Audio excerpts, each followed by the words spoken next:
Hello, Steffi here. It's time to talk real life, real people. Today's episode is leaving your country for a change, for a better life. Our guest today is Ursula. Hello, Ursula. Welcome. Hi, Steffi. Thank you very much. So, I know you left your hometown, your country, to start a better life on the other side of the world. What did it mean to you, and how can you make such huge decision? It's funny coming from you because you know about making big decisions. Yes. Well, we got to a point where the security in the country was just really hard. We didn't feel safe anymore, and for our children it just became more and more evident that even though they were only 6 and 4, a future was going to be really difficult for them. Paying for education was a huge thing, and more than anything else it was just the safety and security.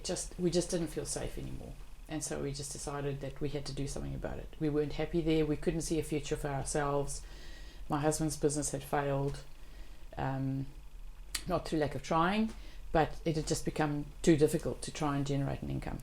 So we decided it was time to leave. So what is your home country? Tell us. Well, I was born in Zambia in 1961, and my parents farmed there for 30 years, but they were both originally from South Africa, and so when we left from South Africa. Mm-hmm. We left from Somerset West, which was close to Cape Town, and it was probably one of the hardest things I have ever done in my life. The day at the airport when I said goodbye to my family, I was a complete mess. Yes. And why did you choose New Zealand? How in New Zealand? Well, in all honesty, my brother had come to New Zealand many years before, and we had friends who'd come the previous year or 2 years before that, and so we came to visit, and we liked the country. We went to Auckland, thought no. Went to Hamilton, no. Then we came across the Kaimais, saw Tauranga, and we thought this was a place that we could live. So because we knew people here, my cousin had immigrated, and we had one set of friends here, so we thought at least if you know somebody, it's better than just turning up somewhere where you know nobody, because you have no support, and that's really hard. Yeah. So we've met other people who've come over and who have had no support. They have had no friends, they've had no family, and they have really struggled. But ultimately it was the best decision we could ever have made. Yes. But would you still have done it without any support?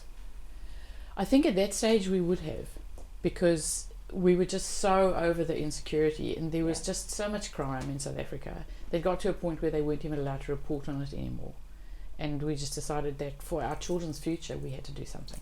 Yeah, and safety now. Yeah.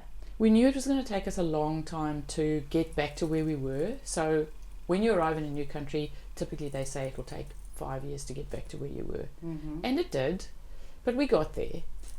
But the thing about moving to a country where you can speak the language, and you couldn't speak the language when you came here, we could speak the language. And a friend of mine from England said to me, don't think that because you speak the same language you'll actually understand what they mean, because when somebody says bring a plate, my response is, don't you have enough plates? Yeah. So you turn up and you make an idiot of yourself because you don't understand what they mean. Yeah, that's right. And when they say bring a couple, in South Africa a couple is anything between 10 and 50. In New Zealand it's 2. Yes. So that's right. There's all sorts of things that make transitions more difficult, even if you do speak the language. Yeah. Getting into groups, getting to know people, getting to be accepted. Foreigners have a difficult time finding work, because in a lot of instances, when you are someone who's prepared to pull up your roots from the country that you come from and go and live somewhere else, you're not your average. So you're more qualified, you have more experience, you're a threat. Nobody wants to give you a job because ultimately they think you're going to take their job. Yeah. So it becomes really difficult.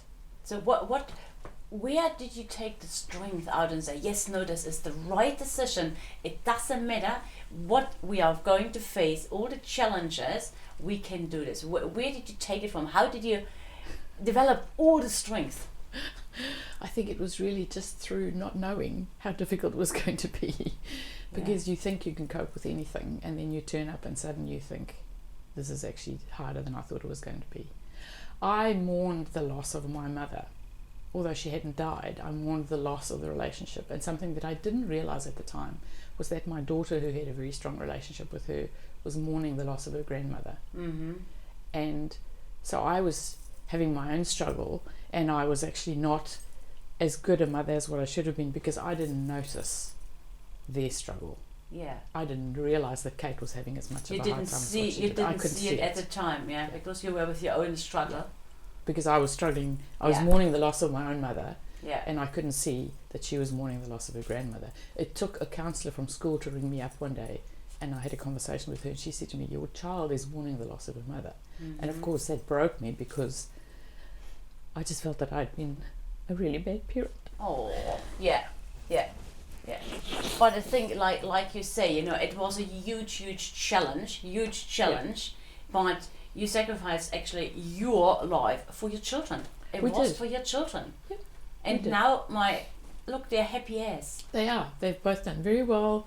Kate works in insurance, Cole's a roofer. They're very happy. They don't sound like they've ever lived in South Africa. Yes.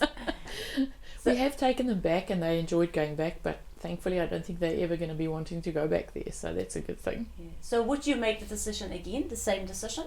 Absolutely, without a doubt. However, having said that, if I had to do that now, I don't think I'd have a hope in hell of actually getting into this country. Yes. Because things have changed such a lot, and it's a whole lot more difficult. If I see what people have to go through now to get in, I'm just so grateful that we did it when we did it, because I was exactly the right age, I had the right education, I had the right work experience, and so at that stage we had to get 25 points, and we got 25 on just me. So,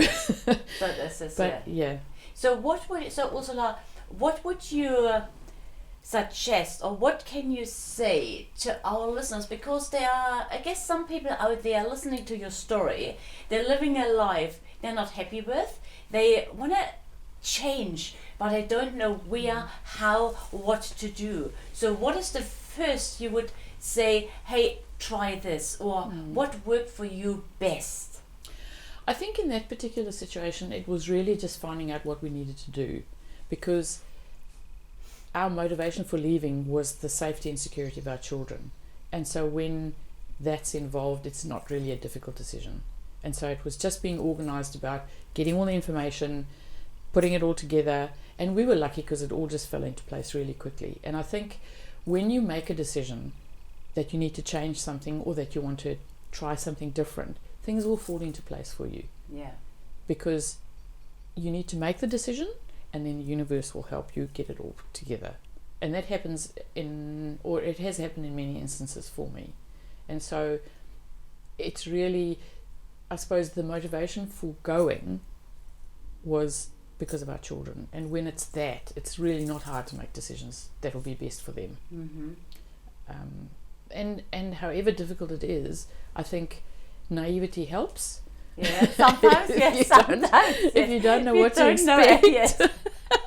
Yeah. And even though people say it'll be the most difficult thing you'll ever do, you think, nah, it's okay, I can do it. She'll be right. Yeah. Good old Kiwi. Yeah, the I can do attitude. Yeah. Yeah. And so I suppose really it's just about how badly you want something, and about how much you don't like the current situation that you're in. So actually you're in charge. You're in the driver's seat. You're in charge of your own life. You can't blame anything or anybody. No. You making decision what you want to achieve in life. Absolutely. No? If your life isn't the way you want it, it's no one else's fault but your own. That's right. And it's taking that ultimate responsibility gets you what you want. Yes. Awesome. Oh, thank you so much, Ursula, for sharing your story. Absolutely amazing. Thank you so much for coming today.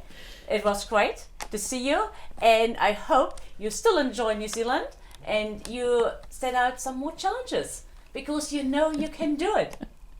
It's the best decision we ever made, and every day is a good day, and a challenge is always a good thing.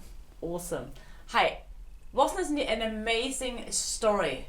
So challenge yourself, and you know you can do it. Life is too short not to live the life you always wanted. And the thing is, focus on the outcome, not on the obstacles. You can do this. Ursula just said she can do it. I did it. You can do it as well. Hey, thank you for coming along. And remember, we are on this journey together. This is a dialogue. Post us. How's your life right now? Do you live the life you want to live at the moment? Are you happy as? Post us, talk to us, so we can actually communicate. So thank you for coming along today, and live the life you always want. Stay in the moment, and most of all, be unstoppable. This is what matters most. Have a lovely day. It was time to talk, and I will see you soon. Bye.